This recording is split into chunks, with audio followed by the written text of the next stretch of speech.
Radio Sucesos 101.7 FM presenta su noticiero Sucesos con Milton Pérez y Verónica Larrea. Un periodismo libre para una democracia plena. Los hechos y las opiniones de los sucesos que marcan nuestro tiempo.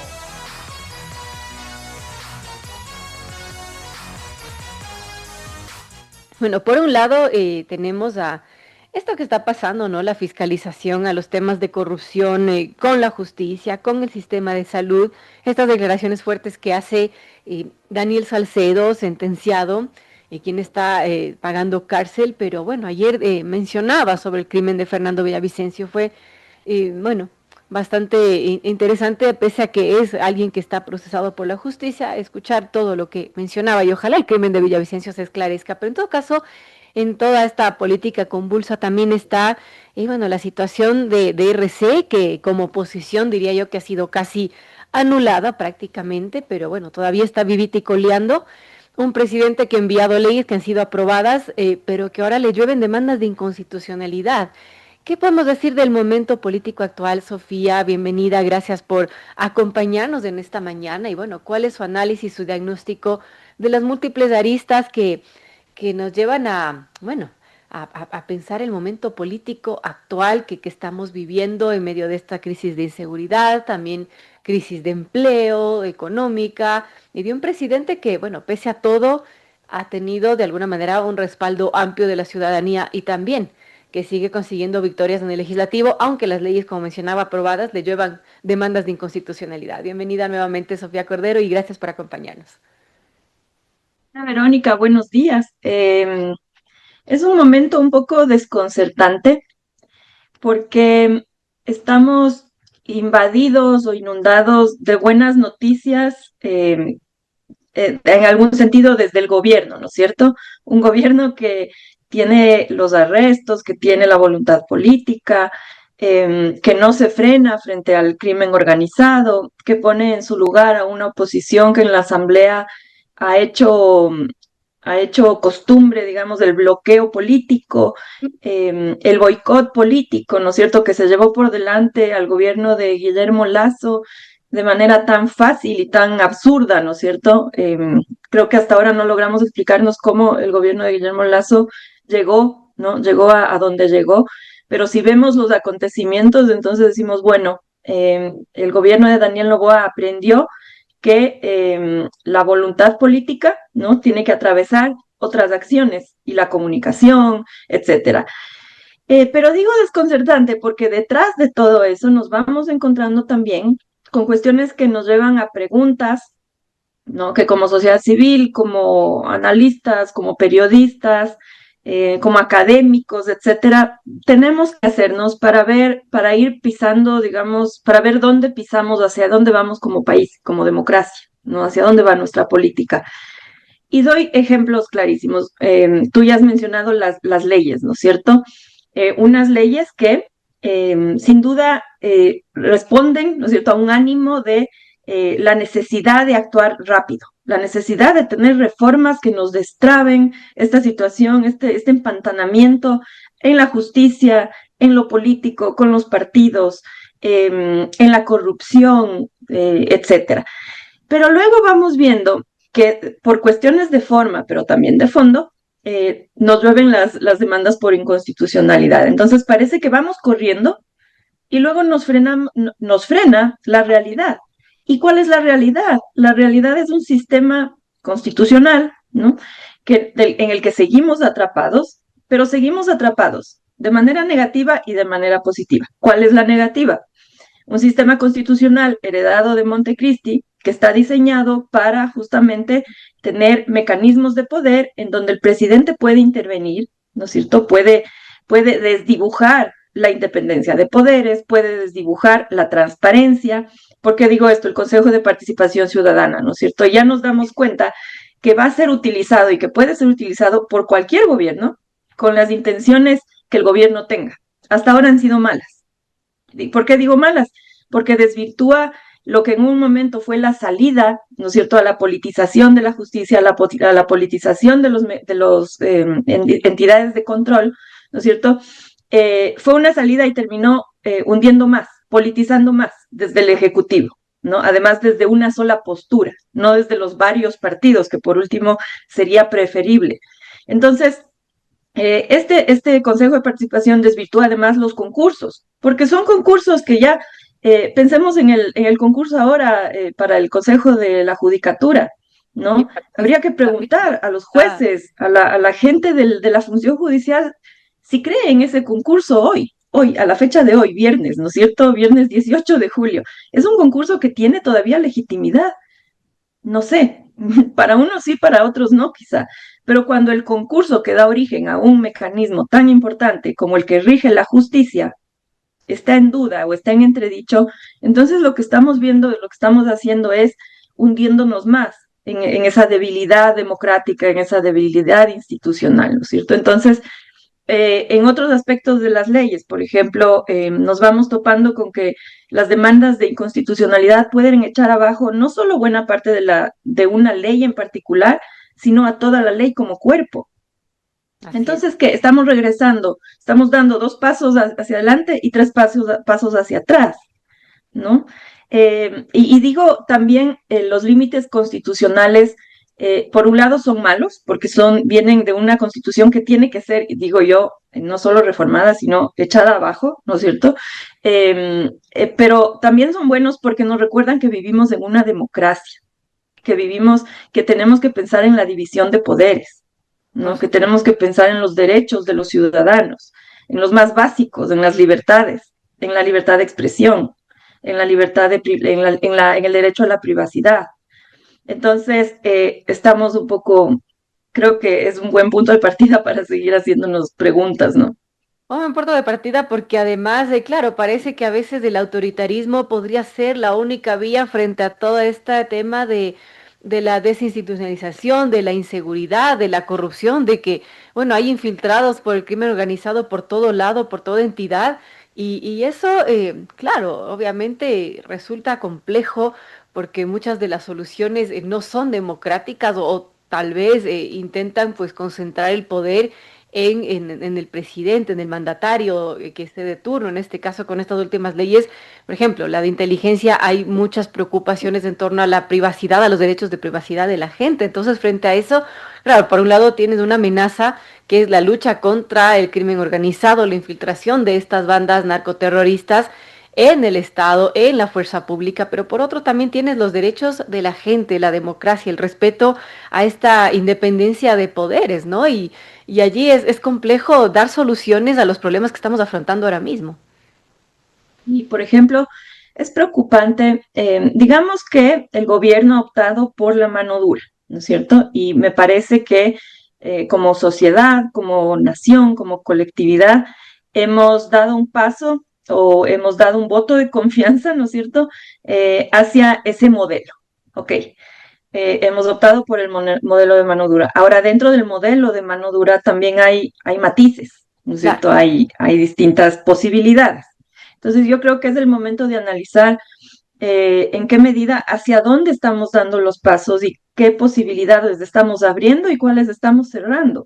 Por ejemplo, en el sistema de inteligencia, me parece que en lugar de a través de la mano dura y de decisiones drásticas, perdón, generar más eficiencia, ¿no es cierto? Generar condiciones para dar pasos más firmes. Quizá, y esa es una pregunta que debemos hacernos, quizá estamos confundiéndolo todo aún más y dejando de contar con herramientas que ya tenemos, con procesos de aprendizaje y especialización que ya se han dado en los últimos 30 años, por decir algo, en donde tanto Fuerzas Armadas y la policía han llegado a niveles importantes de especialización y de manejo eficiente de la inteligencia. Estamos quizá echando al traste o no aprovechando todo ese conocimiento adquirido para poner una cabeza, un director de inteligencia que va a acaparar todo el poder y que no necesariamente va a acudir a esos cuerpos, a esas instituciones que son parte de los poderes, de la democracia, de la institucionalidad, y que pueden colaborar, pero en un esquema más institucional, ¿no es cierto? Más colegiado, más asentado sobre nuestras instituciones y no tanto dependientes de una persona y del Ejecutivo. Claro, porque Y no ahora pueden tener porque, buenas intenciones, pero viene otro gobierno, quién sabe, o este mismo, ya no con tan buenas intenciones y bueno, se meta la política en esto, ¿no? exacto, generar, como bien han dicho algunos expertos, ¿no es cierto? Cómo generar un sistema de inteligencia política. Creo que debemos realmente pensar y cuestionar si es lo que queremos y es lo que debemos hacer. Con la experiencia, y aquí la experiencia es muy importante, así como la experiencia le enseñó al gobierno actual que en la asamblea, dadas las condiciones y dada la bancada opositora, ¿no es cierto?, la Revolución Ciudadana, hay que actuar con firmeza, ¿no es cierto? No hay que dejarse sorprender. Asimismo, creo que debemos aprender de experiencias como la inteligencia política montada a través de la CENAIN, que solo trajo resultados nefastos, no solo trajo resultados negativos, porque yo no encuentro, si alguien encuentra un resultado positivo en aquello, por favor que nos lo cuente. Pero entonces son experiencias aprendidas que no deberíamos ignorar, ¿no? Eso me parece importante. Otro tema, la reforma política, tan buscada, tan ansiada, ¿no es cierto? Me parece que nos están debiendo, ¿no? Una explicación, por lo menos, de cuál es la estrategia al dejar por fuera la eliminación, por lo menos del Consejo de Participación Ciudadana. Yo diría ir mucho más allá hacia el Consejo de la Judicatura. ¿Por qué? ¿No es cierto? ¿Por qué ese tema se olvidó? ¿Por qué ese tema no se volvió a tratar? Y fuimos hacia una reforma electoral que más bien garantiza la permanencia de fuerzas políticas mayoritarias, cuando a mi modo de ver, en términos de análisis político y de la realidad política del país, deberíamos más bien incentivar a la creación y entrada de nuevos partidos. Eso sí, con filtros mucho más severos de, por ejemplo, el porcentaje de votación, ¿no? O, después de una elección, por ejemplo, para poder permanecer inscritos en el sistema electoral, ¿no es cierto? Eso es una forma de evitar que hayan 218 movimientos, ¿no? O dar de baja, por ejemplo, eso se puede hacer, se ha hecho en algunos países, dar de baja los movimientos existentes y que tengan que volver a inscribirse. Es decir, O algo que eh, menciona mucho, que los expertos han comentado en estos micrófonos, que ya no se pidan adherentes, sino afiliados realmente. por ejemplo, ¿no? Por ejemplo, es decir, ir hacia reformas que garanticen que, porque hay un hecho que no se puede evitar reconocer.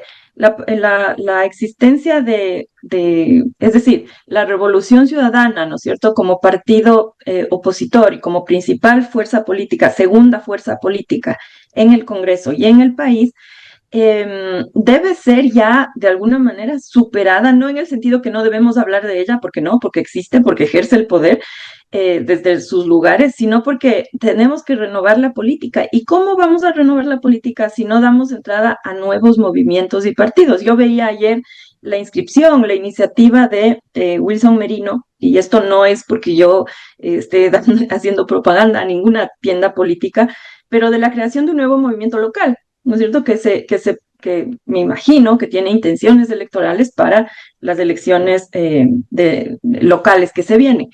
Eh, y yo pensaba, claro, lo que necesitamos es renovar la política. ¿Cómo vamos a renovar? Hay algunas vías. Podemos contar con los partidos ya existentes. Me parece que renovar la Revolución Ciudadana es una quimera. O sea, yo no creo que un partido cuya única agenda es delincuencial, es la impunidad, pueda ser renovado con una nueva ética. O sea, no me parece dable. Y ADN es una opción, pero no puede ser la única opción, porque entonces estamos pensando en una política unipartidista. Eso no es democracia. Y además ¿No es? personalista, porque cada vez que hay una figura presidencial, en este caso Daniel Noboa, antes fue Guillermo Lazo, recordemos que creo tuvo también Exacto. muchísima aceptación en el legislativo con varios curules y bueno, después pasó lo que pasó, pero siempre como que va girando en torno a una figura, ¿no? Una figura. Entonces, creo que es importante hacernos esas preguntas para también ayudar a quien esté en el poder, ayudar al gobierno o hablar al gobierno, ¿no es cierto? Por más que tengamos una sociedad civil apagada, ¿no es cierto? Parece que está muerta de alguna manera o muy herida de muerte, empezar a hablar y a dialogar con el poder, y decirle, bueno, sí, es decir, la estrategia de poder es necesaria para mantenerse en el poder, ¿no es cierto? Para que los boicots, los golpes de Estado disimulados, etcétera, o de frente, no se lleguen a consumar, pero detrás también tiene que haber una táctica y una estrategia de más largo plazo, que no puede ser la de ir y chocarnos con los límites constitucionales sin una alternativa, sin una respuesta, ¿no es cierto? Entonces, quizá combinar las medidas más drásticas, meter el acelerador, empujar el acelerador, pero también pensar en las medidas necesarias para ir caminando hacia un modelo que permita enfrentar al crimen organizado sin perder nuestros derechos y sin perder la democracia de sopetón, ¿no? Eso sería lo que todos quisiéramos. 7:37 conversamos con Sofía Cordero, ella es politóloga, analizamos la situación política de nuestro país. Ahora hablando del presidente, del gobierno que ha estado haciendo, del que hizo, que fue corto y que fue de transición. Y bueno, a mi criterio, Sofía, no sé si coincidas conmigo, pero ha jugado políticamente bien sus cartas y tal es así que tiene en jaque a la oposición. Ya está, el correísmo ya está por su sexta baja, si es que no se dio ya. Y bueno, está haciendo prácticamente lo que quiere, ¿no? Sí, a eso me refería con que el gobierno claramente tiene una estrategia de poder, ¿no es cierto? Es decir, ha comprendido cómo ejercer el poder para mantenerse en el poder y acrecentar su poder, que es fundamental en la política, es fundamental. Una de las definiciones más básicas de los partidos políticos es agentes, ¿no es cierto?, actores de la política que sirven de mediadores entre el Estado y la ciudadanía, pero que están creados para llegar, para ejercer el poder. Entonces, Claro. está bien, están ejerciendo el poder. Sin eso no existe nada, ¿no es cierto? Pero una vez en el poder, ¿no es cierto? ¿Cuál es la estrategia? Más allá de acrecentar su poder, porque no puede ser que el gobierno solo se enfoque en aquellos acontecimientos, aquellas medidas, aquellos hechos, noticias, declaraciones que acrecientan su poder, porque hay mucho más allá. Claro. Seguramente habrán decisiones que estamos también esperando y a la expectativa que son impopulares, ¿no? Y que son más complejas y que abren debates, que abren cuestionamientos, que abren dudas. Por ejemplo, ¿cómo es que el gobierno, a través de la vicepresidencia, va a atacar el problema del embarazo adolescente, ¿no es cierto?, en niñas y adolescentes en el Ecuador? Va a optar por medidas de educación sexual, va a optar por medidas más punitivas que van hacia este debate que está tan álgido como la violación, ¿no es cierto? ¿Dónde está el debate del aborto? ¿No es cierto? Porque una forma, obviamente, de bajar los índices de embarazo adolescente en niñas y adolescentes es legalizar el aborto, ¿no es cierto? Temas que están, cómo están enfrentando, bueno, tenemos ya diseñados programas muy exitosos de cómo atacar la desnutrición crónica infantil, ¿no es cierto? Pero quizá necesitamos saber más qué está pasando con eso. ¿Cómo va el Estado, de alguna manera, a atacar esos problemas que tienen que ver con el crimen organizado, pero que tienen que ver más con su origen y con su permanencia en el tiempo, como por ejemplo la situación de los jóvenes en los barrios pobres y populares de nuestras ciudades, ¿no? ¿Qué pasa con las escuelas, con los colegios? ¿Qué pasa con las familias? ¿Qué pasa con las zonas que están ya intervenidas por el microtráfico que obedece además a las bandas como los lobos, los choneros, etcétera, y que van captando nuevos niños? ¿Qué vamos a hacer con respecto a eso? Eso no es popular. Porque si aquí tú y yo nos ponemos a pensar qué hacer con eso, nos puede explotar la cabeza seguramente, ¿no es cierto? Y nos declaramos incapaces quizá. Pero el gobierno debe dar esas respuestas también para que su conexión con la ciudadanía no sea solo el espectáculo, no sea solo golpes de efecto, ¿no es cierto? No sea solo este triunfalismo de sí, apresamos a Fito, llevamos a Salcedo que tiene tanta información y va a golpear a nuestro enemigo en la asamblea, O el qué tema de sé la yo, todas canción estas típica intervenciones. que lo propuso, ¿no? A propósito de esta coyuntura del asambleísta Díaz que Exacto, por ejemplo, ¿no? Expulsamos a este asambleísta cuando en realidad su bancada y su partido político bien ha sabido quién es este hombre, ¿no es cierto? Y lo ha aupado y así con muchos nombres más, ¿no es cierto? Entonces, em, quizá está bien el espectáculo como estrategia de poder, pero no puede ser lo único que recibamos como ciudadanía, ¿no? No puede ser lo único que nos estén dando, ¿no? Con lo que nos estén alimentando. Porque más allá de jugar bien sus cartas hasta ahora, ya lo que se requiere son resultados, ¿no? Gestión, y eso que se traduzca Sí, en esos resultados. sí, así es. Bueno, veamos qué sucede. Muy interesante este diálogo con Sofía Cordero. Hemos abordado distintas Ujú. aristas de la política de nuestro país, que cada día pasa cada cosa, que es imposible aburrirse, siempre estamos con el canguil en la mano. Pero gracias, Sofía. Y quiero invitar igual, algún momento seguro va a pasar algo interesante y seguiremos tomándole el pulso a la política ecuatoriana. Gracias a Sofía Cordero, politóloga, también articulista en diario La Hora. Gracias por acompañarnos. Gracias, Verónica, y seguro seguiremos charlando y haciéndonos preguntas.